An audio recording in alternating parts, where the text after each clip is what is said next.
ಮಹಾನ್ ಗಾಯಕಿ, ನನ್ನ ತಾಯಿಯವರು ಮಹಾನ್ ನಾಯಕಿಯಾಗಿದ್ದರು. ಈ ಗಾಯಕಿನೂ ನಾಯಕಿನೂ ಭಾರಿ ಆತ್ಮೀಯರು ಜೀವನದಲ್ಲಿ.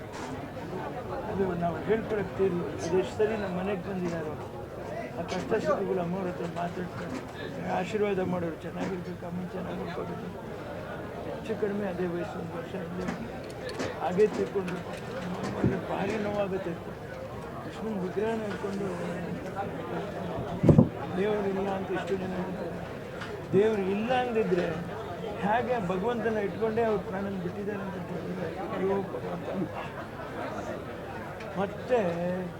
ಮತ್ತೆ ಹುಟ್ಟಿ ಬಾ ಅನ್ನುವಂಥದ್ದು ಸಾಧ್ಯನೇ ಇಲ್ಲ. ಆ ಥರ ಹುಟ್ಟಕ್ಕೂ ಆಗಲ್ಲ. ಆ ಥರ ಆ ಮುಖಚರ್ಯ ಇಟ್ಕೊಂಡು ಇನ್ನೊಬ್ಬರು ಬಂದರೂ ಕೂಡ ಕಂಠನೇ ಬರೋಕ್ಕಾಗಲ್ಲ. ಸಾಧ್ಯನೇ ಇಲ್ಲ. ನನ್ನ ಅಂದಾಜಿಗೆ ಅವ್ರಿಗೆ ಸಿಕ್ಕಿರೋ ಪ್ರಶಸ್ತಿಗಳೇ ಸಾಲದು ಅಂತ ನನಗೆ ಅನ್ನಿಸ್ತಿದೆ. ಇನ್ನು 48,000 ಹಾಡೋದ್ರ ಮೇಲೆ ಎಷ್ಟು ಭಾಷೆಗಳಲ್ಲಿ ಅವ್ರು ಹಾಡಿರೋದು.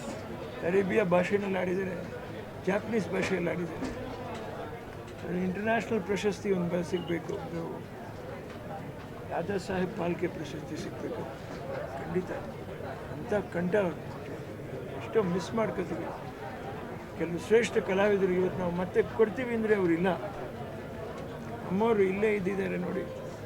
ನಮ್ಮ ಕರ್ನಾಟಕದಲ್ಲಿ ಅವರೆಲ್ಲೋ ಜನಿಸಿ ಕರ್ನಾಟಕದಲ್ಲಿ ಆತ್ಮೀಯತೆಯಿಂದ ನಮ್ಮ ಮೈಸೂರು ಮಹಾರಾಜರ ಊರಿನಲ್ಲಿ ಬಾಳಿ ಇಲ್ಲೇ ನಿಧನರಾದರು ಅನ್ನುವಂಥದ್ದು ಅದು ಹೆಮ್ಮೆ ಪಡಬೇಕಾದ್ದು ಅನ್ನೋದಕ್ಕಿಂತ ನಿಧನರಾಗಬಾರ್ದಾಗಿತ್ತು, ಇನ್ನೊಂದಷ್ಟು ಕಾಲ ಬದುಕಬೇಕಾಗಿತ್ತು.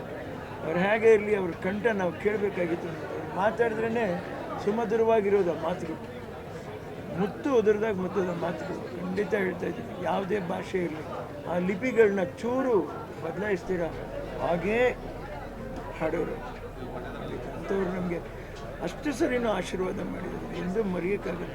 ಒಟ್ಟಾರೆ ಕುಟುಂಬಕ್ಕೆ ಅನ್ನುವಂಥ ಈ ನೋವನ್ನ ಕನ್ನಡಿಗರಿಗೆ, ಅದರಲ್ಲೂ ಅವ್ರ ಅಭಿಮಾನಿಗಳಿಗೆ ಈ ನೋವನ್ನ, ಈ ಅಗಲಿಕೆಯ ನೋವನ್ನ ಸಹಿಸಿಕೊಳ್ಳುವಂಥ ಶಕ್ತಿ ಕೊಡಲಿ.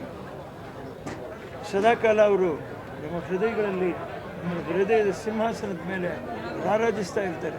ಇಡೀ ಪ್ರಪಂಚದಲ್ಲಿ ಅವರಿಗೆ ಈ ಪ್ರಶಸ್ತಿ ಕೊಡುವಂಥದ್ದು, ಮರಣಾಂತರ ಪ್ರಶಸ್ತಿ ಖಂಡಿತ ಕೊಡಬೇಕು ಕರ್ನಾಟಕ ಸರ್ಕಾರ. ಇನ್ನೂ ಹಲವಾರು ಜನ ಕಲಾವಿದರಿದ್ದಾರೆ, ಮರಿಬಾರ್ದು, ಕೊಡಬೇಕು. ಅವ್ರನ್ನ ಕೊಟ್ಟು, ಈಗ ಅವ್ರು ತೀರ್ಕೊಂಡಿದ್ದಾರೆ, ಅವ್ರ ಮನೆಯವರಾದರೂ ಅದನ್ನು ನಮ್ಮ ಇದು ಇಷ್ಟು ಸಾಧನೆ ಇದೆಯಾ ಅನ್ನೋಂಥದ್ದು ಸಂತೋಷ ಪಡಬೇಕು ಆ ಪ್ರಶಸ್ತಿ ಅಂತ.